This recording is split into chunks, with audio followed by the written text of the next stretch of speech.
Thanks, Mr. President. I am here again today to discuss the scheme by big Republican donor interests to capture and control our Supreme Court. Today I'm going to put a little spotlight on ongoing scheme operations. As we all know, Justice Stephen Breyer will retire at the end of this Supreme Court term. As the Biden administration selects a nominee, the scheme is shifting gears to attack her even before she has been named. A dark money front group called the Judicial Crisis Network has already announced a multi-million-dollar ad blitz against Justice Breyer's unnamed replacement. And its first ad is already up. The ad's premise is that left-wing dark money is poised to capture our Supreme Court. I am not making that up. Think of a squid. When a squid senses danger, it squirts a jet of ink into the water. The squid ink creates confusion and distracts predators, and the squid sneaks off. Mr. President, this new ad from the Judicial Crisis Network is squid ink. Let's start with just a quick review of the facts. Right-wing donor interests captured our Supreme Court under Donald Trump. They did it with dark money. They used the front group, Judicial Crisis Network, to launder off identities of big right-wing contributors. The de-identified contributions funded political campaign ads against Merrick Garland and for Gorsuch, Kavanaugh, and Barrett. Those are the facts. The road onto the Supreme Court for those three justices was paved with dark money. And by the way, the checks were big. 4 of the checks to Judicial Crisis Network were for $15 million or more. That's a big check. Because we don't know who those donors are or who that donor is, it could all be one donor, we don't know what business they had before the court or why it was so worth it to them or him to spend $60 million to influence the makeup of the court. This new Judicial Crisis Network ad, the Squid Ink ad, is designed to confuse those rather conspicuous facts. They can hide who funded them, but they can't hide what they did. So, Squid Ink, distraction, misdirection. Their accusations of dark money corruption are a projection of the very scheme that they themselves hatched and executed. As I've discussed previously in these speeches, this is a classic propaganda technique. You accuse your adversary of what you yourself have been doing. Yes, it is maddening to have a phony front group use dark money to capture and corrupt our Supreme Court and turn it into the court that dark money built. It is devilish Vladimir Putin-style propaganda for that phony front group to then accuse others of exactly what it did, a false mirror of its own behavior. Oh, And by the way, that Judicial Crisis Network ad accusing a not yet chosen Supreme Court nominee of being a dark money stooge, paid for with dark money. You can't make this stuff up. Let's look at the Judicial Crisis Network. Start with the fact that Judicial Crisis Network does not exist. It is, legally speaking, a fiction. Who knew, right? An entity selling fiction that is itself a fiction. Judicial Crisis Network is actually a fictitious name. That's a term under Virginia incorporation law. A fictitious name, one of several filed by an organization, a completely different organization called the Concord Fund. It gets even more tangled, as dark money schemes tend to be. They're a lot like a covert operation. So let's keep digging. The Judicial Crisis Network actually used to exist.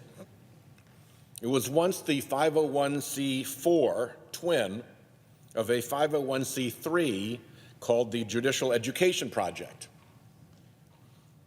That's the state of the art these days for dark money political mischief, a twinned 501c3 and 501c4.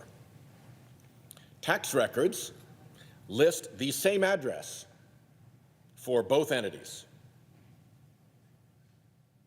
Conveniently, an address which happened to be just right down the hall, on the same floor, in the same building, as the Federalist Society. This twinned organization trick allows donors to shift money in and out of different shady operations with zero disclosure. And it even gives donors a tax deduction to the 501c3. You could pierce that corporate veil pretty easily. All this schemery hides the donors behind the operation. It fools members of the press who don't bother to figure it out. And it helps dark money operatives like Leonard Leo, the central organizer of the scheme, the operative for the big dark money donors, to hide their hands and shuffle money secretly around. Leonard Leo, you will recall, ran the donor turnstile at the Federalist Society that picked Justices Gorsuch, Kavanaugh, and Barrett.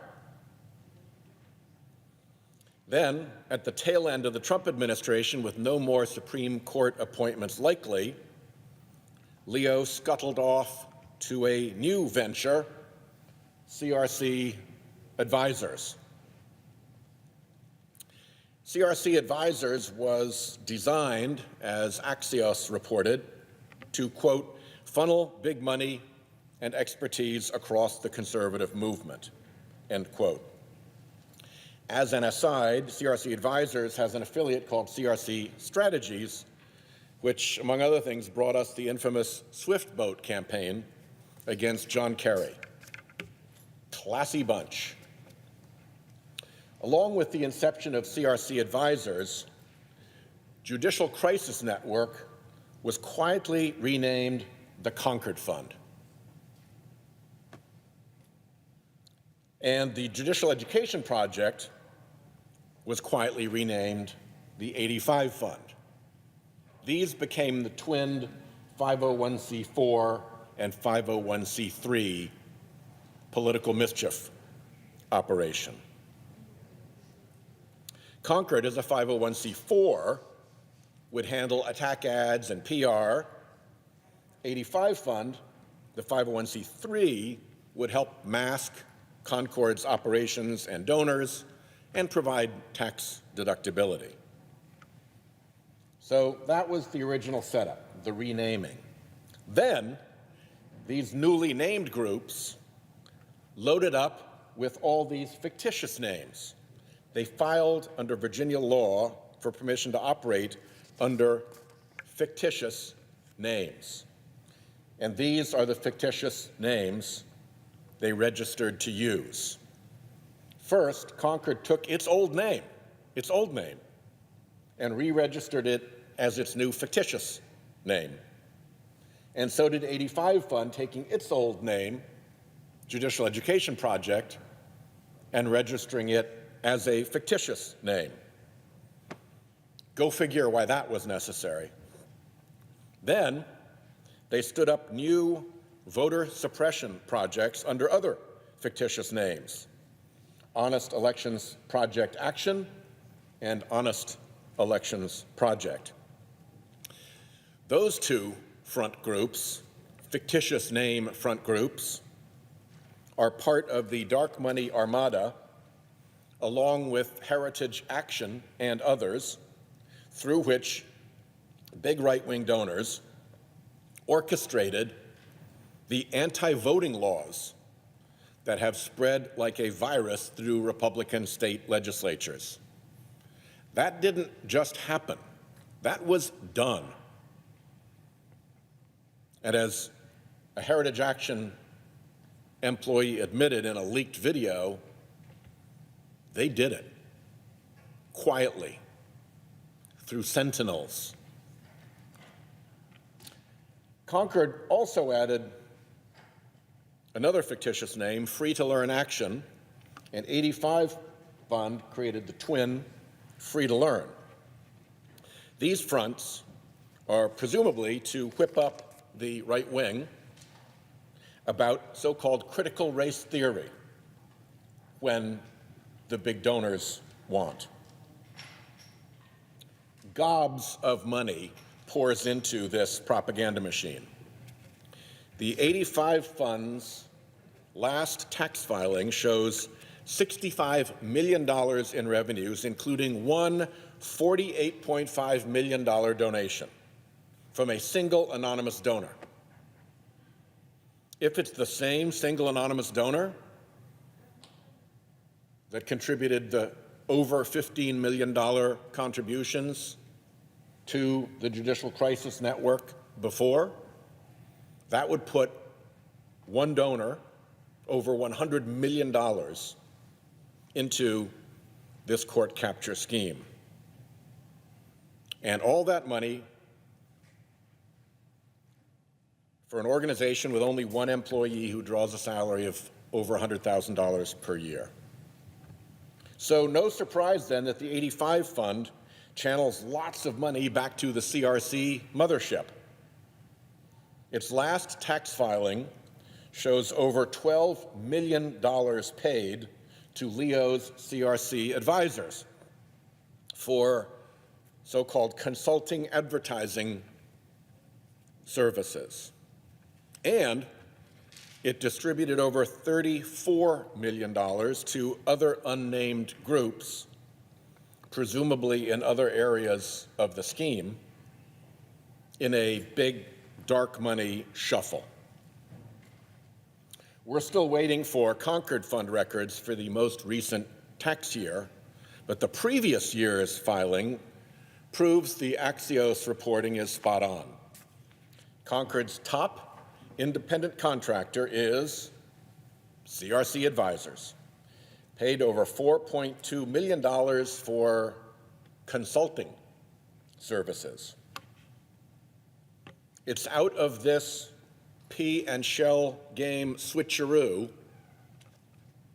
that the dark money Judicial Crisis Network ad emerges. I've noticed recently, in fact, as recently as our last Judiciary Committee markup, that Republicans are currently reverting often to the same dark money line of attack as the Judicial Crisis Network. As we watch Republican senators attack Democrat dark money, let's remember a few things. First, Republicans created protected and defended and defend to this day dark money. Republicans block our efforts to get rid of dark money. Republicans came first to the dark money game with billions of dark money dollars. Then, when we began to play by their rules, the rules they made, the rules they defend, they complain. I guess they hope that we will unilaterally disarm so they can pound us with dark money, just as they did for years after their Republican justices and Citizens United let the big money flow. Well, unilateral disarmament isn't going to happen. But that's not the only reason for the squid ink. The falsehood of this ad serves to damn us all in the eyes of the public. The right-wing scheme reckons that Americans, frustrated and cynical about a slimy dark money battle purportedly involving both sides, will tune out and turn away from what Justice Sotomayor has called the stench of partisanship emerging at the Supreme Court. All this misdirection, squid ink, can then distract from their captured court's record for the big scheme's donors. The Roberts Five have a pattern now, a pattern of 80 partisan 5-4 decisions, all benefiting easily identified Republican donor interests, an 80-0 record. It's a heck of a pattern. And now they have a new right-wing dark money supermajority to amp it up further. It's no wonder polling shows that Americans believe the 6-justice Republican majority is motivated mainly by politics, and that the court's approval rating just hit an all-time low. So, a little distraction is in order. Cue the squid ink. Meanwhile, the Senate Minority Leader is reportedly urging his caucus to keep a low profile on Biden's nominee. I get it. When you've got your burglars inside merrily ransacking a house, the last thing you want is a noisy ruckus out on the front lawn. One liberal justice exchanged for another isn't worth a fuss when the loot's being shoveled out the window to your gang. If there was any honest concern about dark money on the Republican side, there is a really easy way to show it. Support legislation to clean it up. Put an end to it. I have a bill, the Disclose Act. It will end dark money in our politics and in our judiciary. Every single Senate Democrat has voted in favor of this Disclose Act. Even the liberal groups that Judicial Crisis Network complains about are backing that bill. So, my Republican friends, support it. Pass the law. End the slimy political dark money era we now live in. They could do that, but I will make you a bet that they won't. Dark money power is too important a weapon for right-wing donors to abandon. So instead, Republicans in this chamber filibuster that legislation, filibuster it. And dark money continues to corrupt our politics. Brace yourselves, folks. Squid ink will flow in the weeks and months ahead. For the dark money forces squirting out the squid ink, the aim is defense. Defense of their mighty prize, the court that dark money built and that dances to their dark money tune. To be continued. I yield the floor.